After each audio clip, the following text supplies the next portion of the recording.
Hello, everyone, and welcome back to History 11. The title of this lecture is The Peculiar Institution, Antebellum Slavery, 1830 to 1860. So, in essence, what we are going to talk about is slavery in the United States during a period known as the antebellum period. In essence, antebellum means simply before the Civil War. So the time period that we're looking at is mid 19th century to late 19th century, 1830 to 1860. We use the name peculiar institution because this name harkens to the idea that slavery was very different than it was, or slavery in the United States was very different than it was known to people in regards to world slavery. So the peculiar institution is meaning that slavery being institutionalized took on a very peculiar form or idea or feeling or shape than had ever been known in slavery before. And we'll see inherently some of these contradictions that make the institution of slavery in the United States a peculiar institution. And this harkens back to people like Alexis de Tocqueville, who wrote about the American landscape and slavery, etc. So the background to this is that slavery during the antebellum period was largely a Southern institution. So by 1830, the majority of slaves were in the Southern states. Now, according to law and the way that society viewed slaves, and yes, we'll go back to our lecture on slavery and social death, slaves were viewed as property in terms of the law. So in the eyes of the law, they were property. We understood that slaves are human beings, that they talk, they walk, they breathe, they do everything else that human beings do, but their status within society is one of property. 3/4 of the whites in the United States did not own slaves. So you may have in your mind an image where the majority of people in the United States held black people in bondage, and this is not the case. 88% even of slave owners owned fewer than 20 slaves. So only 1/4 of the people owned slaves, a very small percentage, and then of that quarter, 88% owned fewer than 20 slaves. So most slave owners had a few slaves, 1, 2, 3 to 5 slaves, and the average is about lower than 20. Now, even though in the United States we know that most whites didn't own slaves, we do know that many whites, and if not most whites, aspired to slave ownership simply because of the fact that this was one way that people could have showed their status. So like today, you can akin to this to the idea of buying, let's say, a Mercedes or a BMW or something like that. We can say, or a Porsche. These cars say something about people's status, right? It's a reflection of status or what they want to present as status. And so we can say that people aspire to, they have aspirational, they aspire aspirationally to wealth. Everybody wants to be well off. And so the status symbols help to show that you've somewhat made it. So most of the slaves in the South then would be relegated to cotton plantations and in places like Virginia, tobacco. Now, Southern society was highly stratified. So if you've taken sociology, you know about the social economic stratification. And also, that's just not even economic, it's a societal stratification as well. And that means that people might have, let's say, modest paying jobs. Let's say that they are an attorney or something, but because they are educated, they might have a higher status within society. So in Southern society, it was highly stratified, with wealthy planters controlling much of the society, and then the idea is that poor whites were left to fend for themselves. Free black people in the South, for them, life was extremely perilous because they could easily be snatched into slavery, right, captured, and then the slave owners pretend that that was their original slave. And if you didn't have any means to prove that you weren't a slave, you could be enslaved forever. Something like happened to Solomon Northup, who was a Northerner who was captured or kidnapped and brought down into slavery from New York. So that was a fear, or the idea that you would be shunned throughout society simply because of the fact that since you were a free black person, you could have inspired or even worked to help to free, your black brothers, so to speak, that were enslaved. And so, from that perspective, they were always somewhat of a threat, if not a nuisance, to whites, right, in the South. There was also, alongside of this highly stratified white society with the free blacks on the margins, slave society was an elaborate system that developed alongside of white society. So you would have planter society, middling people who were doctors, lawyers, that sort of thing, grocery store clerk owners, cobblers, people who made things. And then you would have poor whites, and then you would have free blacks. But alongside of this was slave society.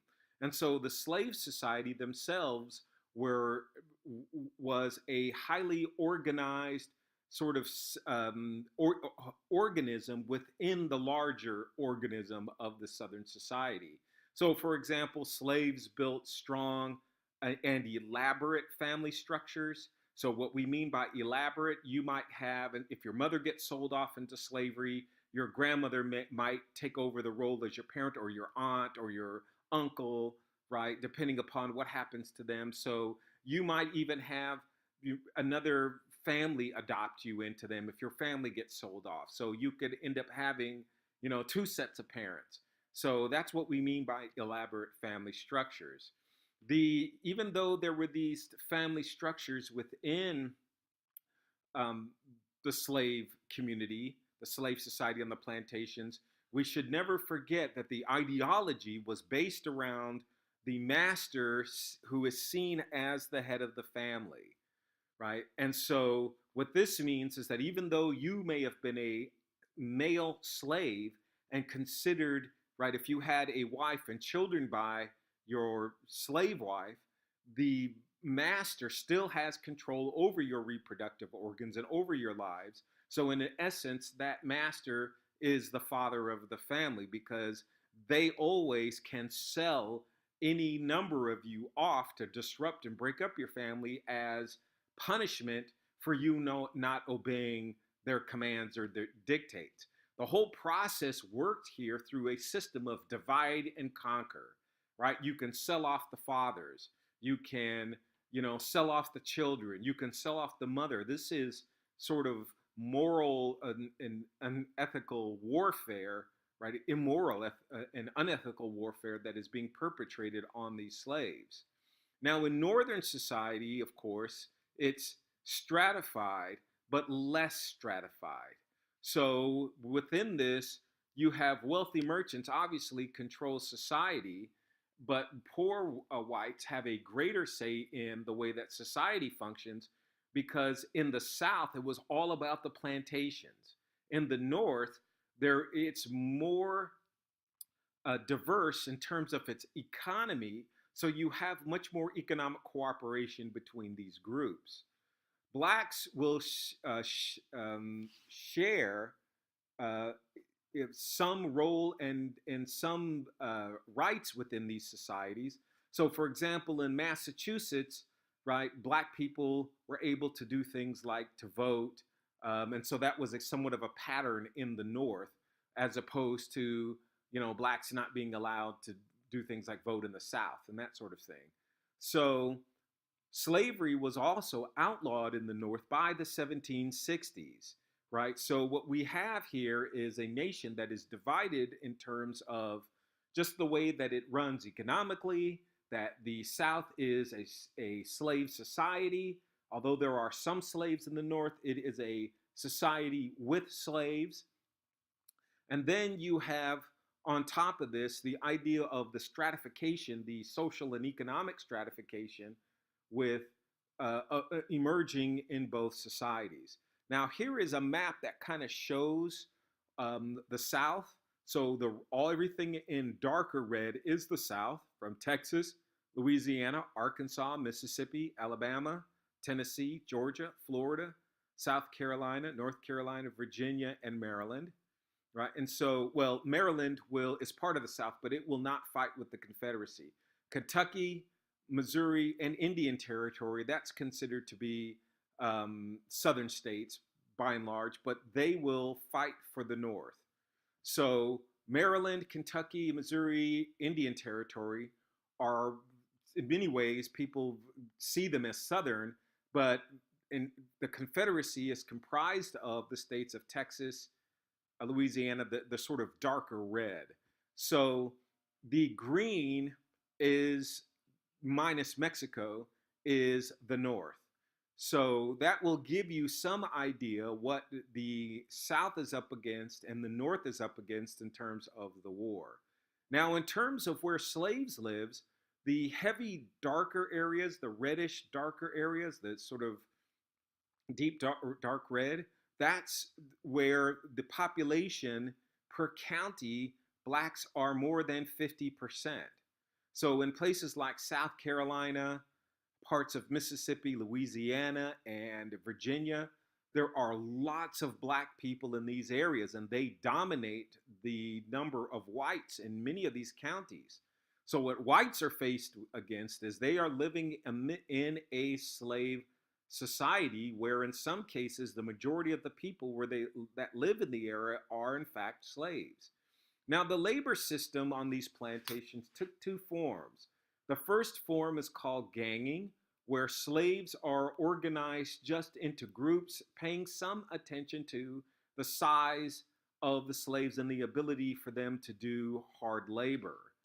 The other one is called tasking, where what you're really taking into account primarily is individual responsibility. You're trying to look at people who have skills rather than them having some ability to lift, large boulders or pull out tree stumps or what have you.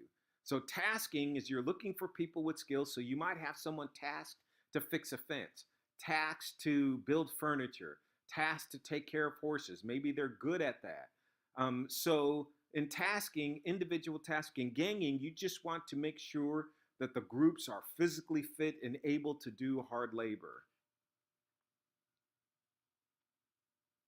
Now, who is overseeing the work that's being done are two individuals, one called the overseer and the other called the driver. The overseer is typically someone that would have been from the white community, particularly the poor white community, and that person would have been hired on to the plantation to oversee the operation of the plantation. So that person would be responsible for keeping the plantation working and the crops being harvested and all of the other duties. The overseer will be assisted typically, and this is really for the large plantations, by a driver. And the driver is typically the most respected and probably the biggest black slave on the plantation. Again, so this is in many ways a divide and conquer strategy. So how something like this might work is that the plantation owner would have a meeting with the driver, or excuse me, the overseer. The plantation owner would tell the overseer, these are the things that we are going to accomplish today or within the week. And then the overseer would have a discussion with the driver about, well, who is the most talented that would be able to repair the roof? Or, who can, do you want to go to the market today? So the overseer and the driver would work together to keep the gangs working and to keep the plantation working, but the driver would be the individual who would have direct contact with the slave, so he would know who's sick, who's not sick, all of those kinds of things. The kinds of work that people have done, and I've spoken about some of them, but typically the work was divided into field work, harvesting, planting, weeding, building fences, right? Blacksmithing, carpentry, building cabins. And then the housework was considered to be maids, cooks, nannies, butlers, coachmen. So on that plantation, really the labor, the division of labor was divided into field work, housework, accomplished through ganging or tasking. And so you can see how some of these, like the planting, the weeding, the harvesting, might be accomplished better in gangs. And then the building the cabins, the carpentry, the nursing, the cooks, that might have been done through tasking. So it was up to the overseer and the driver to assign the task and the work and to make sure the plantation was still working. Slaves typically worked 15 to 16 hours, 16 to 17 hours during a harvest, and typically 7 days a week during harvest. When it was not harvest, the slaves usually got Sundays off for religion. When they worked during those days, it was typically called hard driving, right? Where slaves were literally worked to exhaustion.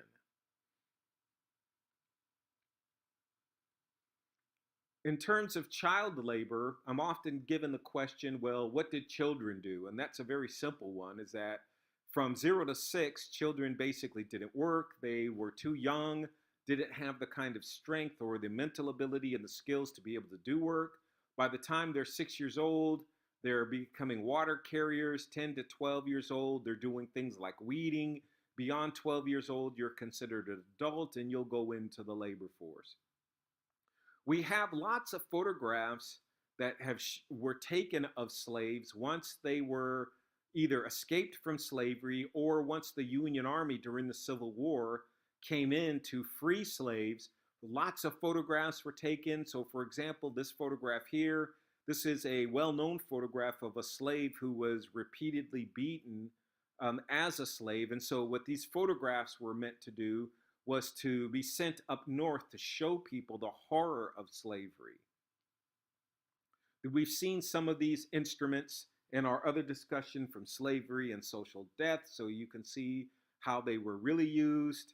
There were drawings, of course, showing the beatings of slaves. The food that slaves ate was poor, usually the leftover parts of the animal that the master's family didn't want. So for example, if you've ever heard this saying, that person is living high off the hog, if you've ever heard that in American lore, that comes from the fact that slaves were given the lower parts of the pig, the lower parts of the hog. The higher parts of the hog were kept for the master's family. So the master's family was eating, as they would say, high on the hog, and the slaves were eating low on the hog. So that's where the statement comes from. So the plantation would basically provide slaves with a basic food allotment, and that consisted of cornmeal, salt pork. Slaves, if they wanted more food, had to grow their own vegetables, catch their own fish, and then oftentimes they could go out and forage for their own game. The clothes that slaves wore, children, long shirts or went naked. Slaves were given a pair of pants, right, and a couple of shirts. Ladies were given one dress, and usually you got a new set of clothes or a new dress or a new shirt and pants during Christmas. The homes that slaves lived in were what they called slave cabins, and they were comprised of logs or wood, typically dirt floors, minimal or no windows, drafty in winter, always hot in the summer, fairly diseased environments, right, because of the diseases in the earth. They just weren't really sanitary conditions. Booker T. Washington, one of the most famous black educators in the United States, he was a slave who was freed because of the Civil War, stated that he lived in a cabin with basically no windows, and it was extremely cold and extremely hot, and he said that they slept on the dirt floor. And then what they used for a pillow is that they just took old clothes that they were no longer wearing and tied them up in a ball, and they just used that for a pillow. Oftentimes, slaves couldn't cook inside because some slaves didn't provide cabins. Some slave cabins did provide them with cabins. So slaves, by and large, had to cook outside. Here are some photographs of slave cabins, and you can see here these ones have windows and doors and chimneys. These have no doors, and they do have shutters for the windows and a chimney in the middle. So this one looks like it was probably the cabin for more than one family. Here is another cabin with no windows.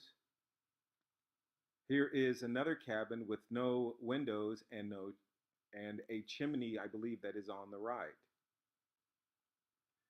This is in contrast to the way that the masters lived, where they lived in fairly large mansions. This was a fairly typical size for a plantation family.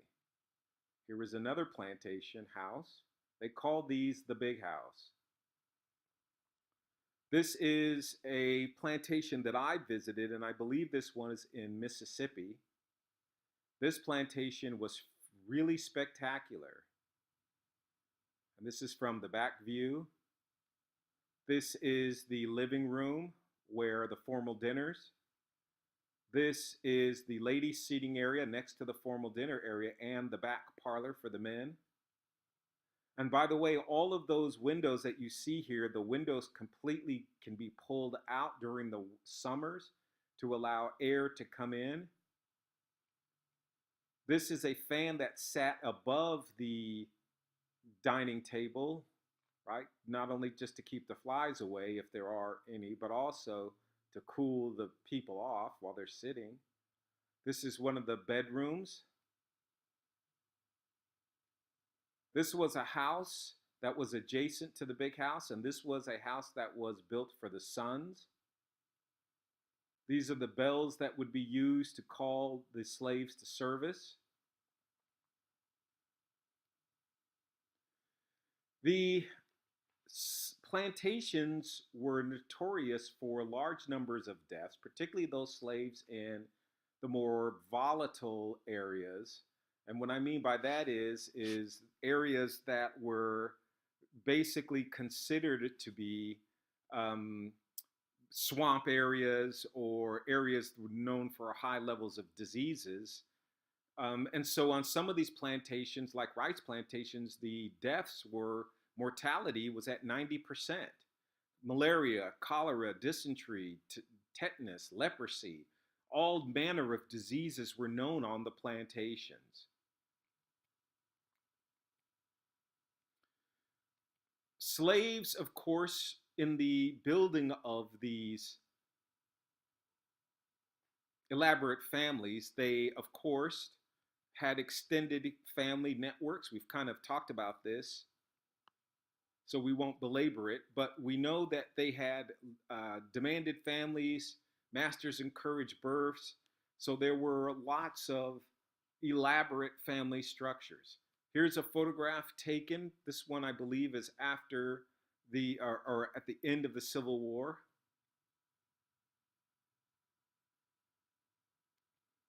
In conclusion, we can say that slavery was an American institution. America and Europe became rich under American slavery. It was degrading, repressive. We saw what happens in slavery and social death. And that blacks would eventually have to work and gain through citizenship their rights in society. And out of slavery emerged the African American. Now, African Americans, while slavery during this time period was prominent, slaves fought for and worked towards the abolition of slaves. So from 1830 to 1860, there was a large national movement to end slavery that was comprised of both blacks and whites in the United States. Frederick Douglass was probably the most famous of the abolitionists, both black and white, and he would have a rather large and monumental role to play in ending slavery.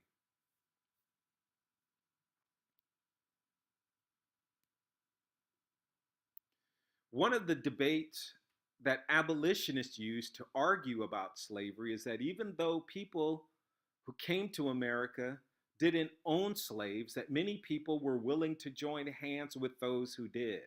So, in slavery, things like supplying slave plantations with food or lumber, materials, building their houses, the big houses, insurance, selling insurance, selling to insure their plantations.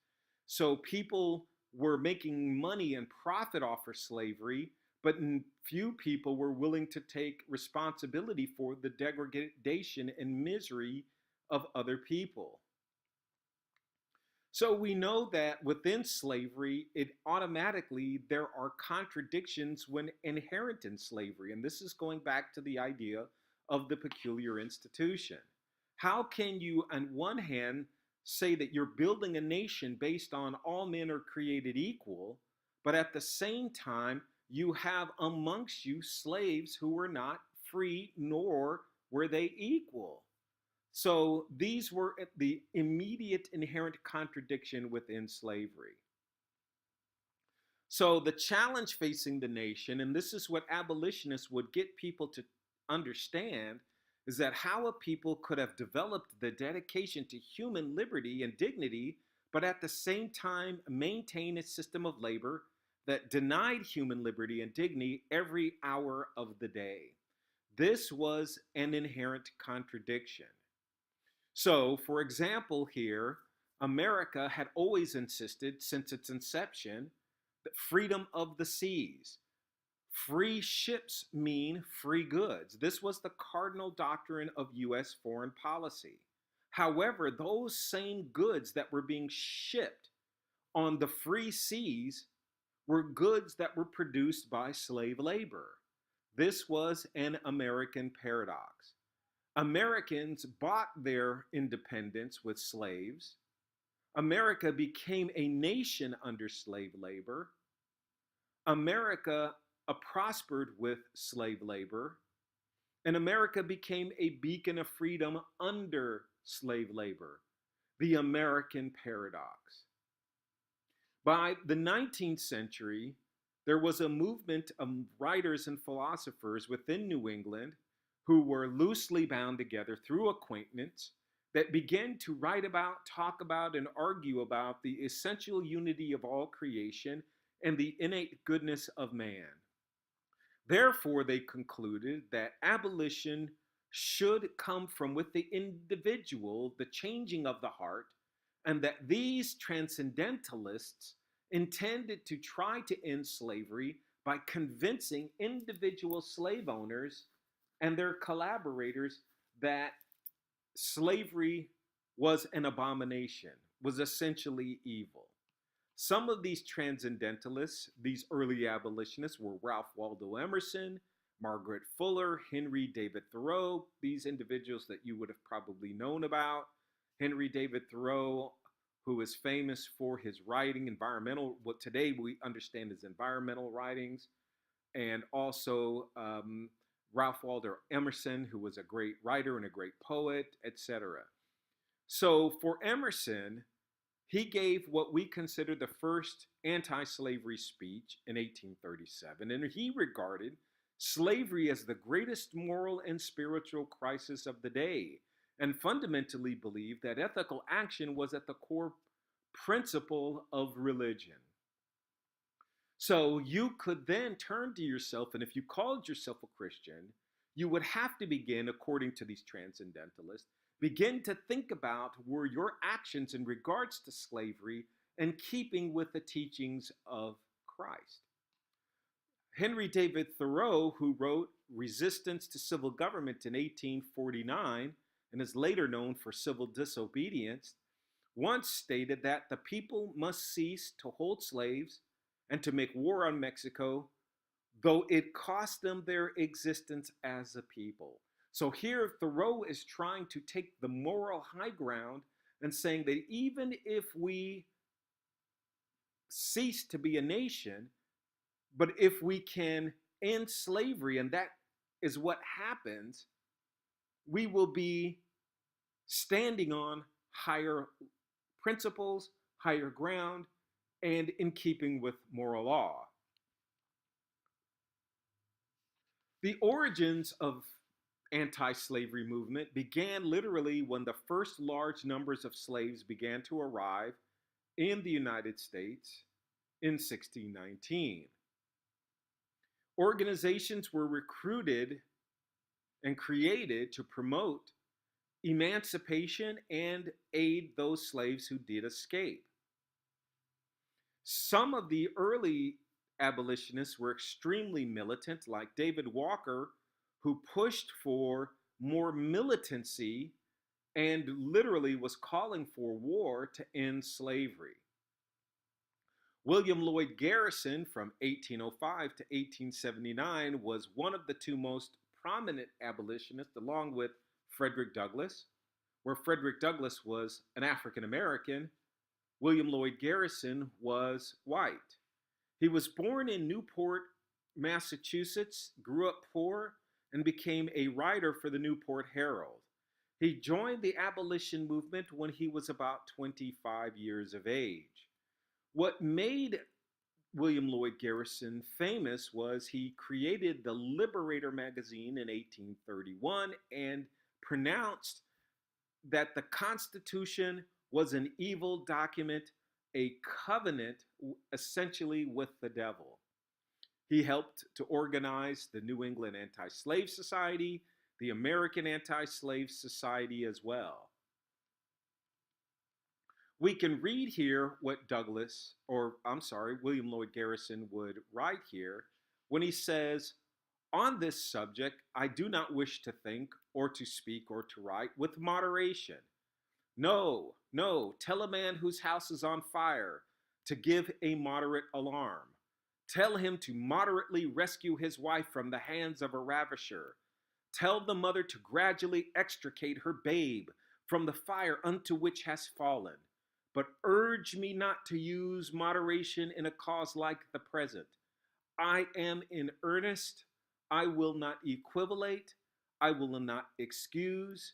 I will not retreat a single inch, and I will be heard, all in the name of the ending of slavery." Frederick Douglass, 1818 to 1895, was born into slavery on Maryland's eastern shore. The son of a slave woman and a white man, Douglass would come to prominence by escaping from slavery and writing a narrative of his experiences as a slave, and then becoming a fervent speaker against slavery. He escaped from slavery in 1838 and is known to have been born in New Bedford, Massachusetts. His book, The Narrative of the Life of Frederick Douglass, an American Slave, written by himself, was published in 1845. Douglass essentially wanted to use the U.S. Constitution as a means to overthrow slavery. And we can debate the merits about whether or not Douglass was on the right track, or whether or not a more militant cause, something like John Brown or Garrison, would be in terms of wanting to end slavery. But there are definitely different approaches. Leadership within the abolition movement would come out of the black churches, particularly the African Methodist Episcopal Church, which had about 20,000 members by the 1850s. The American Anti-Slavery Society had about 2,000 affiliated groups, 150,000 members, both black and white. There were divisions within the anti-slavery movement. One would be of motivation and strategy, and of course that would be what I just mentioned about Douglass wanting to use the Constitution, but later people like John Brown would argue that, you know, there had to be forceful means to end slavery, and akin to a revolution. People like Arthur and Lewis Tappan, right, argued that slavery compromised white morality and wanted to return slaves back to Africa. And many black people thought that that was a bad idea, because inherently black people who were enslaved in the United States, at least into the antebellum period, were inherently Americans. They were born here. So they would not have understood the necessity to go to a place like Africa where they had never seen. So, part of the divisions among um, abolitionists also had to do with the way that black people were treated by whites in the abolition movement. Some people argued that whites within the movement treated blacks paternally. They treated them like children, and there was some truth to that. William Lloyd Garrison and Frederick Douglass had a great falling out over Douglass perceiving that Garrison didn't think much of him. There were people like Gerrit Smith, on the other hand, who embraced all black Americans and donated large tracts of land to New Yorkers. Right? Gerrit Smith, and there are the Tappan brothers. So Gerrit Smith, who embraced blacks, and the Tappan brothers, who wanted to end slavery, but they also wanted to send blacks out of the United States. In terms of gender, the American Anti-Slavery Society excluded women from decision making and forced the sexes to sit apart from each other during the meetings. And yet, Philadelphia female or women abolitionists were highly successful in raising money to establish schools. They joined in public protests, and most of the petitions sent to Congress to end slavery were signed by women. So it seems to me that women were doing a great amount of work in the anti-slavery movement, but yet they were being relegated to second-class citizenship. So understanding how women, right, have been treated throughout society and their role and the advances that women make is important to understanding history. Individuals like Lydia Child, who wrote a book called An Appeal in favor of that class of Americans called Africans, decried slavery and stated that slavery makes, that Americans made slavery, slavery ends up making prejudice, and prejudice is founded on things like pride. They're silly.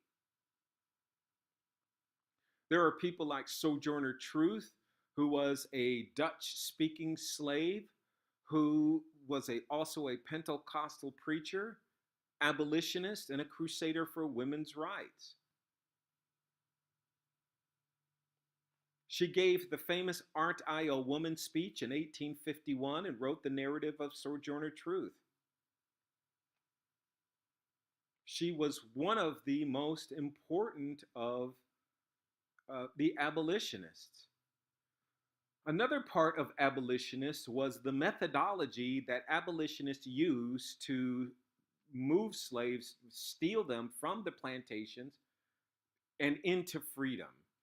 This system of taking slaves to freedom was called the Underground Railroad. It wasn't a physical railroad. Some students, I don't know why, but they often think of, when I say Underground Railroad, they think that it's a real railroad. It was called the Underground Railroad because it resembled the railroad tracks and a vast network connecting homes, towns, villages, and cities. And remember, during the antebellum period, the 1830s, 40s, and 50s, railroads were becoming prominent. So the idea of railroads was on people's minds. So the Underground Railroad essentially in many ways worked as a railroad. It was a network that ferried people from town to town all the way up north into freedom. And it was ran by individuals who were called conductors. So this map indicates the extensive networks that essentially ferried people into Mexico, ferried them out of places like Florida into places like the British Caribbean or into the north.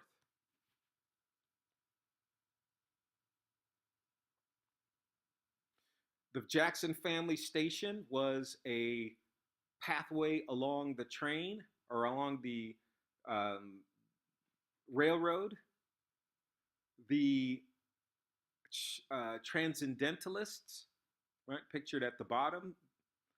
This is also at the top right is a photograph of a quilt that was used by conductors to signal when it was safe. You would put out a certain quilt with certain patterns, and you could tell, right, which whether or not it was safe to bring the slaves into the safe space. One of the most famous of these conductors was Harriet Tubman, who was also known as Moses. She was born a slave in Bucktown, Maryland. Her real name was Arminetta Ross. She was married to a man named John Tubman in 1844, and she escaped from her plantation when her master died, and she realized that this was an opportunity to flee. Her husband was too afraid to flee, and so she left without him. She fled through the swamps, forests, and she eventually made her way into Philadelphia, worked as a dishwasher, rescued her family, and then began rescuing people for over 10 years. She rescued some 300 slaves. In conclusion, you should know that slavery was not a white institution. It was inherently an American institution. Slavery was degrading, repressive, inhuman, but out of slavery emerged the African American. And there are still debates within the United States cultural and social and political realm where slavery still is a topic because it still affects Black people negatively, and in many ways, the United States negatively. All right, thank you.